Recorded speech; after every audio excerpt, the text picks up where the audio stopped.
ልጁን ኢየሱስ ክርስቶስን መምሰል በሁለተኛ ቆሮንቶስ 3:17 እና 18 እንደሚናገረው ጌታ መንፈስ ነው። የጌታ መንፈስ ባለበት በዚያ አርነት አለ። እኛም ሁላችን ባልተሸፈነ ፊት የጌታን ክብር እንደ መስታወት እያንጸባረቅን የእርሱን መልክ እንድንመስል ከክብር ወደ ክብር እንለወጣለን። ይህም የሚሆነው መንፈስ ሆነ ከጌታ ጋር ነው። ጥቅሱ መጀመሪያ ላይ የሚነግረን ጥቅሱ መጨረሻ ላይ የሚነግረን አንድ መንፈስ አለ።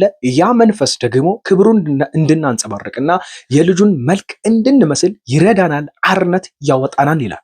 ከዚህ ውስጥ በደንብ እንድንመለከት የምፈልገው ዛሬ የእርሱን መልክ እንድንመስል እኛም ሁላችን ባልተሸፈነ ፊት የጌታን ክብር እንደ መስታወት እያንጸባረቅን የእርሱን መልክ እንድንመስል ከክብር ወደ ክብር እንለወጣለን ይላል። በቅዱስ ቃላችን አንድ ሰው አለ በሕዝቡ ዘንድ ክርስቶስ ይሆንን የተባለ በኢየሱስ ክርስቶስ ስም ሕይወቱ፣ ምልልሱ፣ ንግግሩ፣ አገልግሎቱ ታይቶ በሰዎች ዘንድ ክርስቶስ ይሆንን መሲሁ ይሆንን የተባለ አለ። እኛ ደግሞ መንፈስ ቅዱስ በውስጣችን አለ፣ የሚረዳን አለ፣ የሚያግዘን አለ። ልጁን ኢየሱስ ክርስቶስ መስለን ልጁን ኢየሱስ ክርስቶስ አሳይተን ማለፍ ከዚህ ዓለም መሄድ ይሁንልን። በነገሮቻችን ሁሉ ልጁን ኢየሱስ ክርስቶስ ማሳየት ይሁንልን። የእግዚአብሔር የልብ መሻቱ ምንድን ነው ከተባለ ብዙ ኢየሱስ ክርስቶሶችን ማየት። ግን ኢየሱስ ክርስቶስን ማየት ሲባል በኢየሱስ ክርስቶስም ሐሳቡን ማግኘት፣ እንደ ክርስቶስ መራመድ፣ እቅዱን ማግኘት፣ ፕላኑን ማግኘት፣ ሕይወቱን ማግኘት፣ ቋንቋውን ማግኘት አለብን። ይህ እንዲሆን ደግሞ መንፈስ ቅዱስ ያግዘናል። ዛሬ እንድንመለከት የፈለኩት መጥምቁ ዮሐንስ ነው። በሉቃስ 3:15 ላይ እንደዚህ አለ። ሕዝቡ በጉጉት እየተጠባበቁ ሳሉ እርሱ ክርስቶስ ይሆንን እያሉ ሁሉም በልባቸው ያሰላስሉ ነበረ። መጥምቁ ዮሐንስ በአገልግሎቱ እርሱ ክርስቶስ ይሆንን፣ እሱ ይመጣል የተባለው መሲህ ይሆንን? ለምን መሰላችሁ እንደዚህ የተባለበት ምክንያት ግልጽ ነው። አገልግሎቱ ሃርድ ነው። አገልግሎቱ ፊት ለፊት ነው። አገልግሎቱ ማመቻቸት የለበትም። ለእግዚአብሔር የቀና ነው። ለክርስቶስ የቀና ነው። የክርስቶስን መልክ ወደ ማሳየት ደረጃ ደርሷል። የመሲሁን አገልግሎት ወደ ማሳየት ደረጃ ስለደረሰ ሕዝቡ እንዳለ ክርስቶስ ይሆንን በኢየሱስ ክርስቶስም በእኛ ዘመን ይባል። የሚረዳን መንፈስ ቅዱስ አለ። የሚያግዘን መንፈስ ቅዱስ አለ። የመጥምቁ ዮሐንስን ስብከት እስቲ በጥቂቱ ስንመለከተው የጌታን መንገድ አዘጋጁ ይላል። ማለትም ጌታ ወደ ቤትህ እንዲመጣ መንገድ አዘጋጅ፣ መንገድ ዘጊ አቱን፣ መንገድ ክፈት እያለ በግልጽ የሚሰብክ ነው። ቀጥሎ ደግሞ እንደዚህ ይላል፣ ጎዳናውንም አቅኑ፣ በኢየሱስ ክርስቶስም ጠማማ አይሁን ጎዳና ፈጣን እንዲሆን ወደ ቤትህ መሲሁ እንዲመጣ በኢየሱስ ክርስቶስም በእሳትና በመንፈስ የሚያጠምቀው መሲሁ ወደ ቤትህ እንዲመጣ ጎዳናውን አስተካክል፣ ነፍሳችሁን አስተካክሉ እያለ ነው። አስተሳሰባችሁን አስተካክሉ እያለ ነው። በኢየሱስ ክርስቶስም ሸለቆ ሁሉ ይሞላል። የተቦረቦረ ባዶ የሆነ በተለያየ ምክንያት ሸለቆ የሆነ መሲሁ ሲመጣ ይሞላዋል እያለ እየተናገረ ነው። ቀጥሎ ደግሞ እንደዚህ ይላቸዋል፣ ተራራው ኮረብታው ዝቅ ይላል። በኢየሱስ ክርስቶስም ገዝፎ የሚታይ ነገር ለነሱ ይገባቸዋል። አሁንም ለኛ ይገባናል። ኢየሱስ ክርስቶስ እስከሚመጣ ነው በህይወታችን ላይ ያለ በኑሯችን ላይ ያለ ተራራ ነኝ የሚል ከፍ ብሎ የሚል ያለ ነገር ሁሉ መሲሁ ሲመጣ ዝቅ ይላል። ቁጥር 5 ላይ የሰው ዘር ሁሉ የእግዚአብሔር ማዳን ያያል ይላል።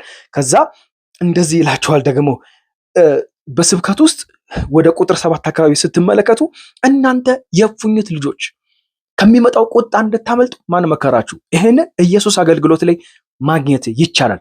የእፉኝት ልጆች እያለ ይናገራል። ለንስሐ የሚገባ ፍሬ አፍሩ ይላል። 2 አይነት ንስሐ ወይንም 3-4 አይነት ንስሐ አለ ማለት ነው። ሁሉም ንስሐ አይደለም፣ ግን ፍሬ ያለው ንስሐ አለ። እግዚአብሔር የሚቀበለው ንስሐ። እንደዚህ አይነት ንስሐ ግቡ። የውሸት ንስሐ አትግቡ። ይሄ ደግሞ ኢየሱስ ክርስቶስ ላይ ተንጸባርቆ የታየ ነው። እሺ አባታችን አብርሃም አለን በማለት በዘር ምናምን አትከፋፈሉ። እግዚአብሔር ከፈለገ አንድ ድንጋይ አስነስቶ በኢየሱስ ክርስቶስ ስም በአብርሃም አትመኩ፣ በዘራችሁ አትመኩ፣ በሆነ ነገር አትመኩ። እኛ የአብርሃም ልጆች፣ እኛ የተለየን ከምድር አይደለም። በእግዚአብሔር ምሕረት የተጠራ ነው። በእግዚአብሔር ምሕረት የታየ ነው እንጂ በአብርሃም አባታችን አለን ብላችሁ የሆነ መመኪያ ዘር ቆጠራ ውስጥ ምናምን አትግቡ። ኢየሱስ ክርስቶስ ስሙ ለዘላለም የተባረከው። ሰውየው በስብከቱ በጣም ከባድ ነው። ከዛ በኋላ ምሳር በዛፎች ስር ተቀምጧል፣ የማያፈራ ዛፍ ሁሉ ይቆረጣል ይላል በኢየሱስ ክርስቶስ ስም። ከዛ በኋላ የመጡ ይጠይቁታል። ምን እናርግ? ቀራጮች ይመጣሉ፣ ወታደሮች ይመጣሉ፣ ብዙዎች ይመጣሉ። ከዛ በኋላ መምከር ይጀምራል ዮሐንስ። ልብስ አካፍሉ፣ ምግብም እንደዚሁ፣ ወታደሮችን፣ የሰው ገንዘብ በገፍ አትቀሙ፣ ቀራጮችን ከሚገባቸው በላይ ሰዎችን አታስከፍሉ እያለ ሰውየው ፊት ለፊት ነው የሚናገረው። ሰውየው አይሳሳም፣ ሰውየው አይራራም። ከዚህ አገልግሎቱ የተነሳ በኢየሱስ ክርስቶስም ይሄ መሲሁ ይሆንን? ይሄ ክርስቶስ ይሆንን ተባለ። በጌታ በኢየሱስ ክርስቶስ ስም የእግዚአብሔር መንፈስ ያግዘናል።